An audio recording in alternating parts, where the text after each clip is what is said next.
అన్న మేమైతే చాలా సఫర్ అవుతున్నాం మేడం వల్ల. ప్రతిసారి ఎవరి మీద కోపం తీసుకొచ్చి మా పైన చూపిస్తుందో లేకపోతే మా మీద కోపం మా పైన చూపిస్తుందో తెలియదు. కానీ మేడం వల్ల మాత్రం మేము చాలా సఫర్ అవుతున్నాము. మేడం మాత్రం మమ్మల్ని అందరినీ ఫుల్ టార్చర్ చేస్తుంది. ఫుడ్ విషయంలో గానీ, స్టడీ విషయంలో గానీ, ఏ విషయంలో సరే. స్నాక్స్ బెల్ కొడుతుంది, అట్లా ఆడ స్నాక్స్ బెల్ కొడుతుంది, స్నాక్స్ పెట్టి స్టడీ బెల్ కొడుతుంది. స్టడీ వరకు రాని వాళ్ళని ముక్కు చెంపలేపిస్తుంది. మేము స్టడీ చేయడానికి వచ్చినాం కానీ ఇంత టార్చర్ అవ్వడానికి అయితే మేము రాలేదు. మా పేరెంట్స్ మమ్మల్ని జస్ట్ ఇక్కడ మేడం వాళ్ళు మేము ఎట్లా చూసుకుంటామో మేడం వాళ్ళు అట్లా చూసుకుంటారు కదా, మా పిల్లలకు భవిష్యత్తు బాగుండాలి కదా అని ఒక్క కారణం మీద ఇక్కడ వేసిపోతారు. కానీ ఈ మేడం వాళ్ళు ఇట్లా టార్చర్ చేస్తే మేము ఎంత స్టడీ లాస్ అవుతున్నామో మాకు తెలుసు సార్. మేమైతే చాలా సఫర్ అవుతున్నాము.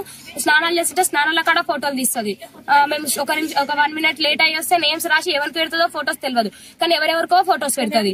వీళ్ళు ఇట్లా చేసిరు, వాళ్ళు అట్లా చేసిరు అని. గర్ల్స్ కనుక చాలా ప్రాబ్లమ్స్ ఉంటాయి సార్. ఆ ప్రాబ్లమ్స్ కూడా మేడం అర్థం చేసుకోవాలి. మేడం ఒక గల్లే కదా సార్, మేడం అర్థం చేసుకోవాలి కదా. ఆ ప్రాబ్లమ్స్ మాత్రం మేడం అర్థం చేసుకోదు. ప్రతిసారి మమ్మల్ని సఫర్ చేస్తుంది. ఒక అమ్మాయి చదవకపోతే అమ్మాయిని గొంతు పట్టి పైకి లేపిందంట. అట్లా చేస్తే మన కరెక్ట్ అయినా సార్? మేడం కూడా ఒక స్టూడెంట్ స్టేజ్ నుంటే కదా టీచర్ స్టేజ్ కి వచ్చింది. మా బాధలు కూడా మేడం అర్థం చేసుకోవాలి కదా. ఫుడ్ విషయంలో మేము ఫుడ్ ఇస్తలేమని ఆ విషయంలో మమ్మల్ని సఫర్ చేస్తుంది. సండే రోజు మాకు చికెన్ వస్తే ఆమె కేజీ చికెన్ తీసి ఆయిల్ మొత్తం ఫ్రైడ్ రైస్ చేపించుకొని తింటుంది. అట్లా చేయకపోతే ఆంటీ వాళ్ళని తిడుతుంది, మమ్మల్ని సఫర్ చేస్తుంది. ఆంటీ కూడా డైరెక్ట్ చెప్పదు సార్. క్లాస్ లోకి వచ్చిన తర్వాత అందరి ముందలా తిడుతుంది. పేరెంట్స్ విషయంలోకి వెళ్తుంది. మొన్న జస్ట్ ఎవరో మేడం వాళ్ళు వచ్చారు, గీతా మేడం వాళ్ళు వస్తే ఆ మేడం కి చెప్పినవని ఆ రోజు మీ పేరెంట్స్ అందరు పోని అని ఎట్లా అంటే అట్లా తిట్టించారు మమ్మల్ని. అయితే మేమైతే మేడం వల్ల చాలా సఫర్ అవుతున్నాము.